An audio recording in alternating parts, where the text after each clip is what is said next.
Today we're going to be talking about, or I'm going to be talking about a concept that many of you may have heard of, which is mindfulness.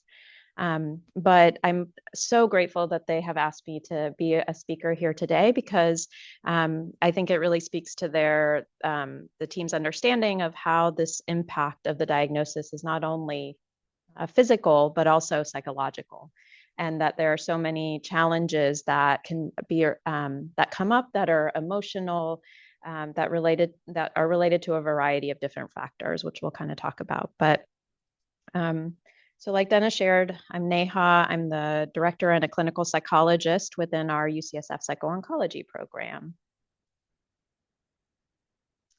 So why not start a talk on mindfulness by doing a practice? So we have this quote from Aristotle: for the things we have to learn before we can do them, we learn by doing them, right? And so mindfulness is truly an experiential type of experience where you have to practice it to really understand it. And we're going to be talking about what mindfulness is, why it might be beneficial as you're navigating either getting treatment or post-treatment. But we're going to start by just doing a brief mindfulness exercise. And I'll share that this is just something that you can do wherever you might be, whether that's waiting for a doctor's appointment, for a scan, waiting for results. There's a lot of times where you're sitting with a lot of uncertainty and unknown. And so this can be a practice that can be, the different practices in mindfulness can be helpful during those times. So we'll do what's a basic sort of mindful breathing exercise. If you find breathing to be difficult or triggering for yourself, that's okay. You can focus actually on what it feels like to be sitting in the chair that you're currently in. So I will guide you through breathing, but if that is not something that feels comfortable or safe for you right now, feel free to focus on just what it feels like to have your buttocks on the chair, what it feels like to just be present in this particular moment. So if you feel comfortable, you can close your eyes for just a moment, get into a position that feels comfortable for you. And we're slowly going to just focus on our breath. Noticing the breath as it comes in and out.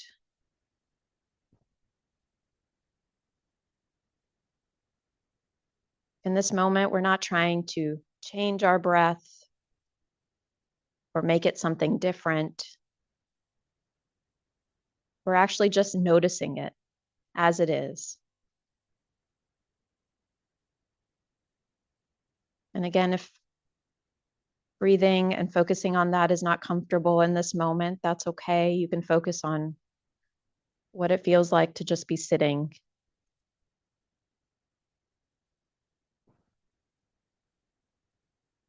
If you notice your mind wandering, which it will do, that's okay. Just gently bring it back to focusing on your breath.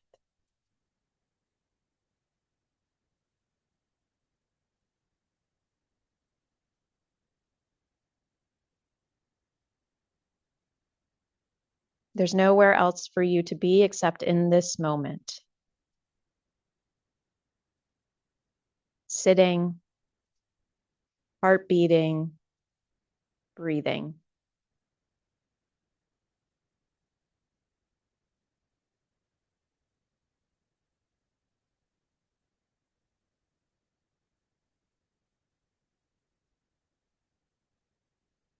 Do this for just a few more breaths.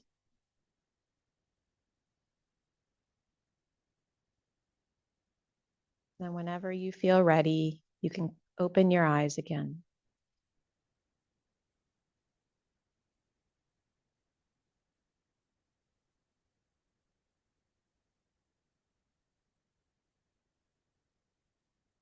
Does any feel comfortable sharing what that just brief mindfulness exercise felt for them?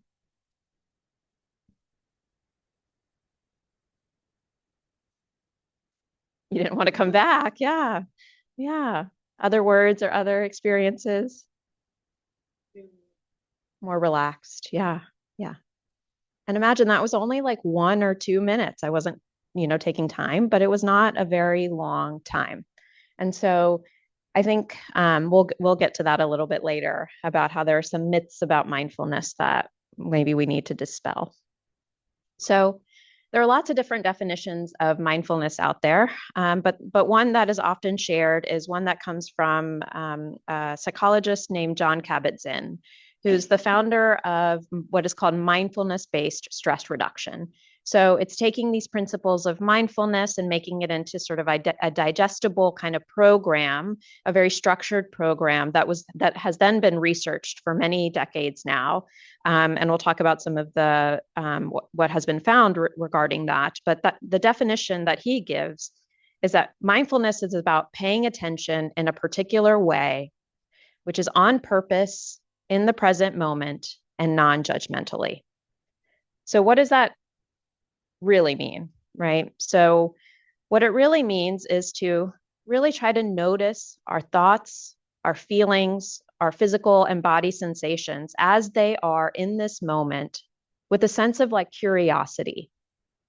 So our minds typically will label things, right? This is good, this is bad, or this is right, or this is wrong. So that's the judgment piece that he's talking about, is how can we practice non-judgment of the sensations or the thoughts that we might be having.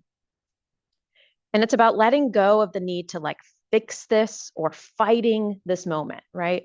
It's very understandable, right? That there's questions of thoughts and maybe why me?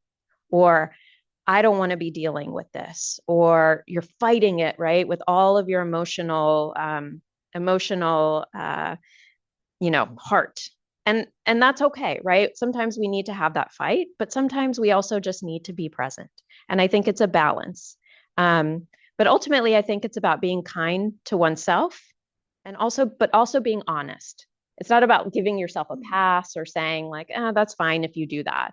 It's also about being honest with yourself. So I often get this question between what is mindfulness and what is meditation. And there are some slight differences that I think I always find important to sort of share. So mindfulness is actually a way of living and being. So versus meditation is an intentional, structured practice. So you might do mindful meditations as a way to build the skill of mindfulness, but mindfulness is something that can be a part of our entire day. So the idea being that you can do any activity that you do throughout the day mindfully. So we'll get into that a little bit more, but I think this distinction is important because I think people use this word interchangeably nowadays. You hear it all the time. And whenever I probably say the word mindfulness, you think about like sitting cross-legged on a little cushion and like doing these meditations, right? That's like the image that comes to mind. But reality is that's different than actually what mindfulness is as a concept and what meditation is. And they are linked together, right? They are something that we may meditate to practice the skill of building mindfulness, but it's a skill that we can take with us throughout the day. And so why am I talking about this, right? To those who are dealing with head and neck cancer. And so we know that obviously, I mean, your experience will share that there's a lot of psychological and physical challenges, obviously, related to dealing with your diagnosis. So we know that pain is really high, right? With 70% of patients reporting pain, 25% being severe. We know that rates of depression are quite high with those who are dealing with head and neck cancer. So screened prevalence is twice as high compared to other cancers.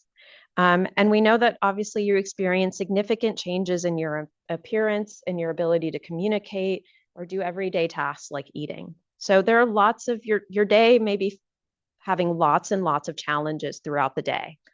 And so how can mindfulness help with that? So there's, like I mentioned, a lot of research in the last, I would say 30, 40 years regarding mindfulness. And multiple studies have shown there are what's called meta-analyses where they take multiple studies and they sort of pool the data to show that mindfulness, this is kind of across the board, but also there have been studies specifically done in cancer as well. So individuals who are dealing with cancer. And we know that it can help with reducing stress, reducing worry, helping you build skills of resilience or coping. We actually know that it can help with sleep, which we know is a big challenge for those who are dealing with cancer, and also the sense of control and calm. And I want to point that out because as a psychologist who sees patients dealing with cancer, I find that one of the most difficult things for people to deal with is uncertainty and a loss of control, right? And so this sense of I have no control over what is happening to my body, what is happening to me. And I think a lot of the skills that we try to teach within our clinic, which one of which is mindfulness, we do teach other skills as well, is this idea of how can I be in control or have something that is in my control as I am navigating this thing where there's a lot of loss of control. And I find that when people choose to intentionally practice, let's say mindfulness or one of the other skills that we may teach, there's this mind shift around, okay, yes, this is all challenging. There's a lot of uncertainty, but there are things that are within my control. I can control how I'm feeling. I can control the reactions that I'm having to things. And I think mindfulness supports that, the idea of being able to increase that sense of control in a time where there isn't a lot. But I do want to give a word of caution. So I think everyone, especially sort of, I think in pop culture and the way that it's talked about is mindfulness is this panacea of it's going to answer all your problems. If you just sit down and do this, you're going to be this happy being. And yes, there are benefits, as I just noted, but we do definitely want to be cautious of treating it as this sort of panacea of things that it'll solve all your problems. So particularly if you have a trauma history, which is most of my patients, right? I mean, in and of itself, a cancer diagnosis, the treatments that come with it are traumatic. And so if you have that trauma history, we know that sometimes practices of mindfulness can be triggering of those traumas. So just being mindful of noticing that. And if you are, then maybe stepping back. And if you're going to practice mindfulness, doing it in a setting where you have a professional that's with you. We also know that a lot of times people use a coping strategy called avoidance, right? I don't want to think about this. I don't want to deal with this. And mindfulness is actually the opposite of avoidance, right? It's getting in touch with your feelings and your emotions and things that you might have been trying to avoid.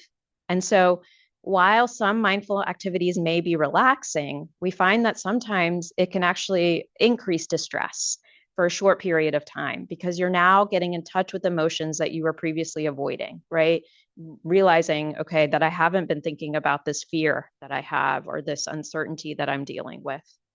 And for those who maybe have a history of psychotic symptoms or dissociation, which is sort of a detachment from reality, you want to especially be mindful of using mindfulness or practicing this without a professional because it can trigger some of those same symptoms. So just a word of caution if that is the case for you.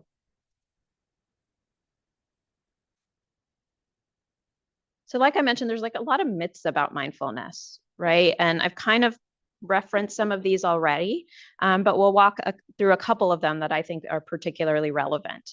So there's this myth that mindfulness is about emptying your mind, stopping your thoughts, or trying to escape from reality. And as I've already kind of mentioned, it's the opposite, right? It's about being aware of what is going through your mind. It's not about stopping the thoughts. It's about noticing the thoughts. It's about noticing what are the things that maybe you're thinking about. What are you feeling? And it's the opposite of escaping from reality. Mindfulness is about being in touch with reality as it is in this moment, right? Kind of already talked about this one, right? That it's a quick fix for all your problems.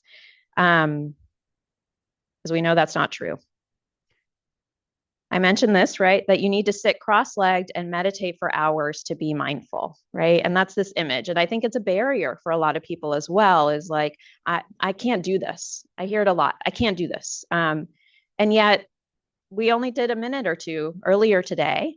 And I hope that already dispelled the myth, right? That even just a very short practice can be helpful. You don't have to take out 30 minutes of your day, 20 minutes of your day.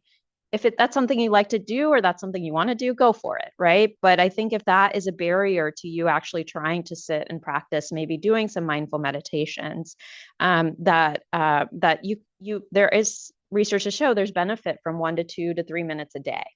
And so, yeah, you don't have to do this in this particular way to be mindful.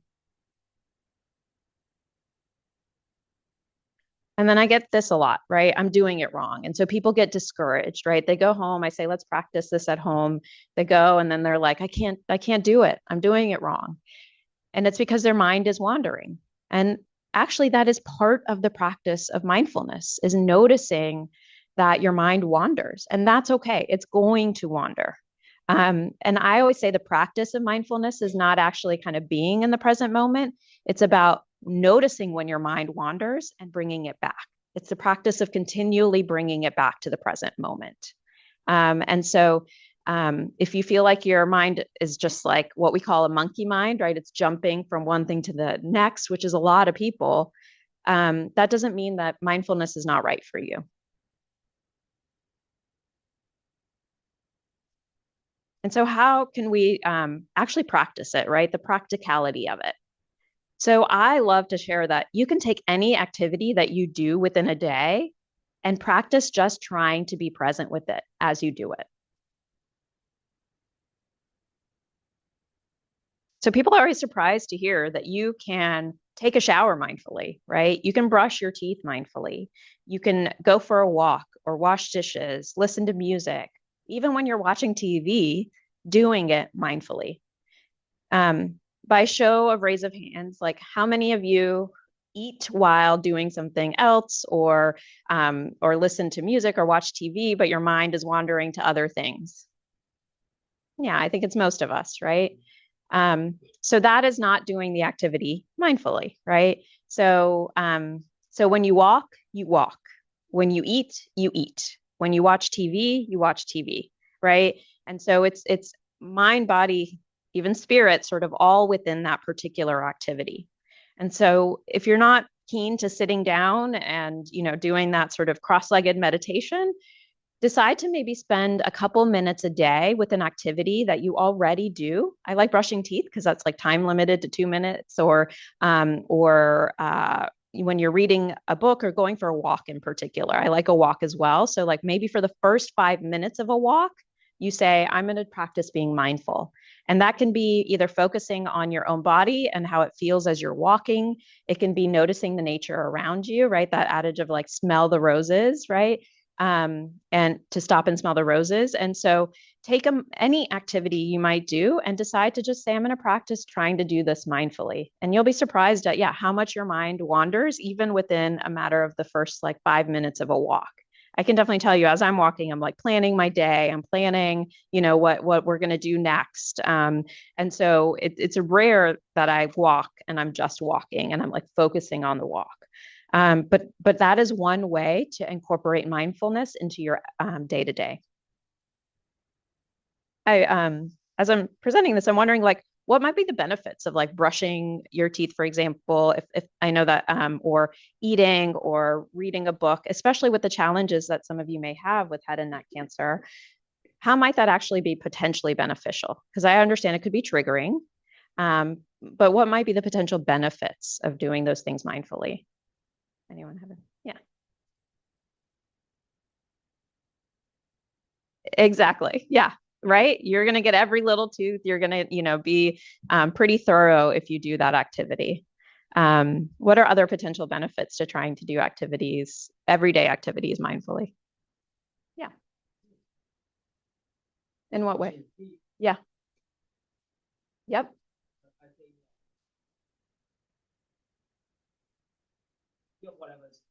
There's so much clutter in there, right? Yeah. Yep. Yep. Yep. Yep. Yep. Yep. Yep. So, love it. Right. So even that respite for like that 2 minutes of that sort of like that mind that is just cluttered and distracted. Right. Again, similar to at the beginning when we just focused on our breath for that minute or two, there was just something like cleansing about it, to your point. Right. So, yeah. So, there's just something about doing, you do that activity better. We find that when you eat mindfully, you're more likely to kind of savor that food. And then often you feel satiated sooner because sometimes we mindlessly will eat and then you overeat. And so there are instances where there have been studies about mindful eating for those who have, eating disorders, for example, because of various things, and it helps. And having a conversation mindfully. I mean, how many times are you talking to someone, but you're not really listening, right? And so really practicing maybe a couple minutes a day, sitting with a partner or a friend and just saying, hey, let's take 5 minutes to actually listen to each other. And, no distractions, no phones, no this, right? Like, let's be mindful with one another. And we find that if you do that, you feel more connected to that other individual. So there's these like various benefits. I've shared the research benefits, but I think in a day-to-day benefits, there's quite a few as well.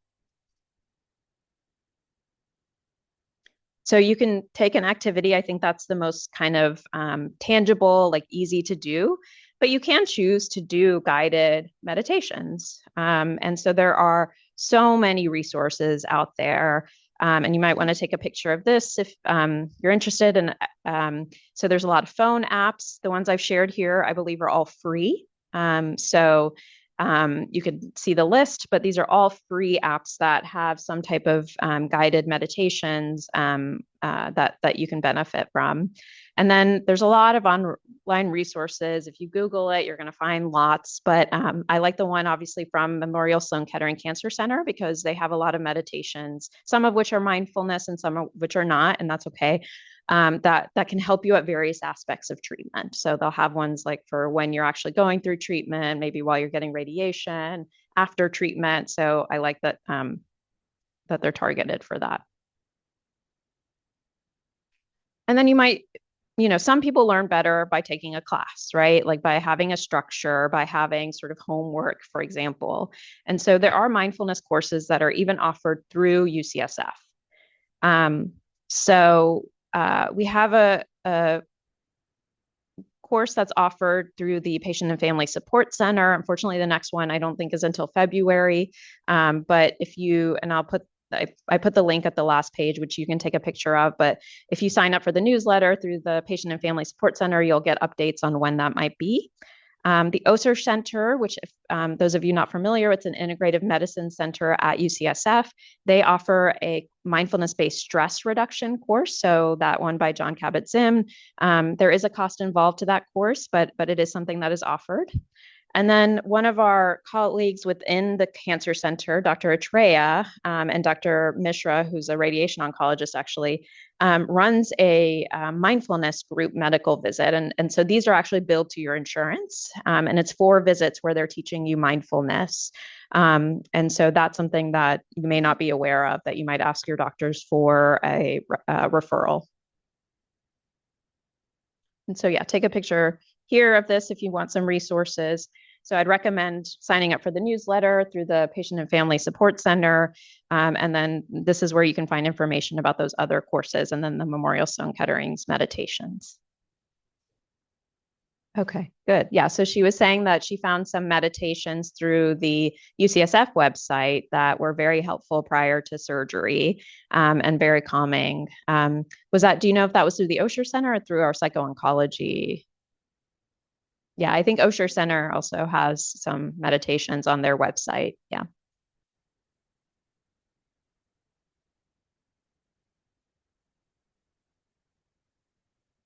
Mm-hmm.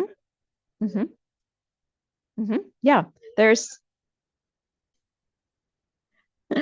that's great. And yeah, I think we know this, but there is such a strong connection between our mind and our body, right? And while, all the medicines and everything is super important and getting your treatments, I think that as you're navigating the diagnosis and the treatments, it can really take a toll on the mind. And so doing things that are within your control again are important.